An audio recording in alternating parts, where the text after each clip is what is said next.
Hello, darybrain. Thank you for sharing the example data set that you had for the problem you were looking to solve. That is certainly helpful, and I've just kind of typed it all in here so that we have a data set to work with. And thanks for your patience. Internet finally came back on, so let's look at solving this problem for you. I don't know if you already had these in table formats, so I just kept them as ranges right now, but we are going to turn these into tables. So we can go to Insert, Table, with it selected. My table has headers, and we're just going to call this TBL filter. Same for the main data set. I'll use the shortcut Control-T. Headers. Let's call this one TBL MD for master data. So first thing, I'm just going to load then this into PowerQuery, which I presume you're familiar with some of this from the post you were talking about. So some of this I'll just skim by quickly rather than explaining everything, but we'll go data from table range.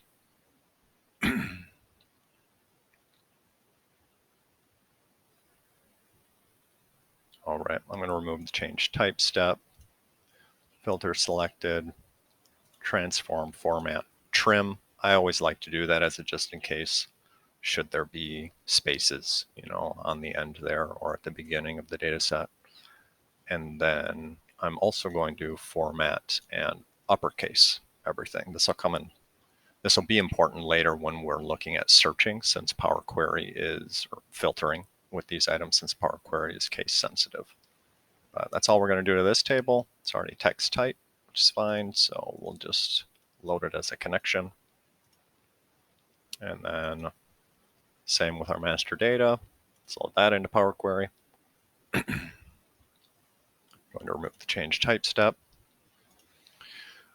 Select all columns, Control A, and then same idea. Let's trim it just to remove spaces. Now, obviously, this is recognized as text. If you meant it to actually be null, PowerQuery is just recognizing it as text right now, but that doesn't affect what's going on here.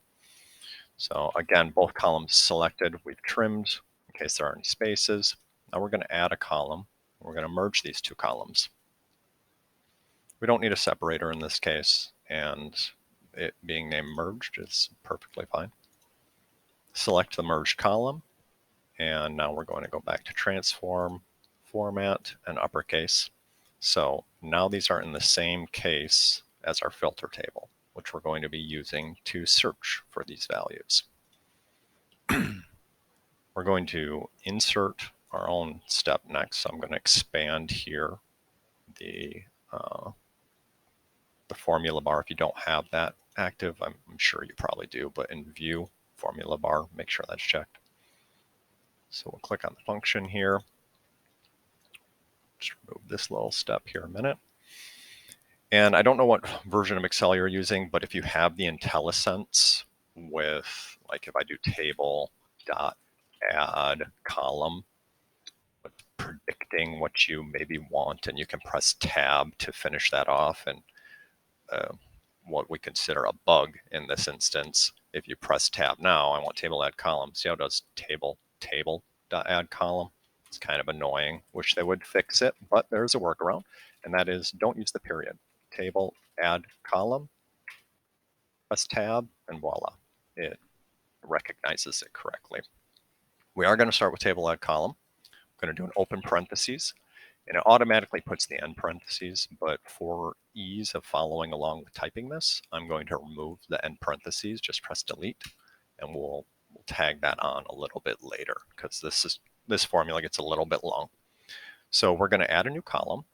Our first source is our previous step, that table. So we'll do the hash quotes, and it's the uppercased text. That's our previous step. Our new column, we're just going to call check, or you can give it whatever name you want, comma. And now we're going to do a column generator.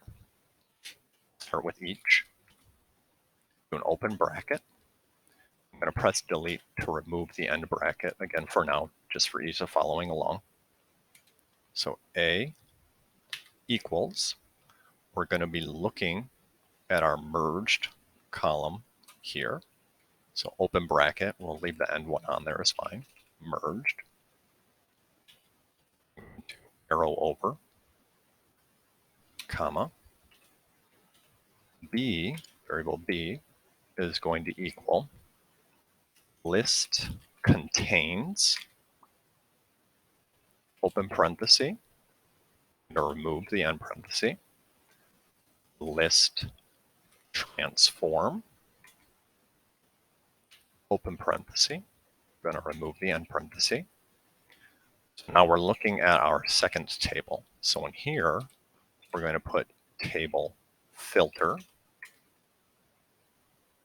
And within table filter, we want to look at the only column that exists, which is called filter. Column name we gave it. I left that end bracket on there, so I'm just arrowing over to put in a comma. So here now each, we're going to do text contains. This is going to be the wildcard part of the formula. So whether UK is at the beginning, the end, or somewhere in the middle, text contains, open parenthesis. I'll remove the end one again just because we've been doing that.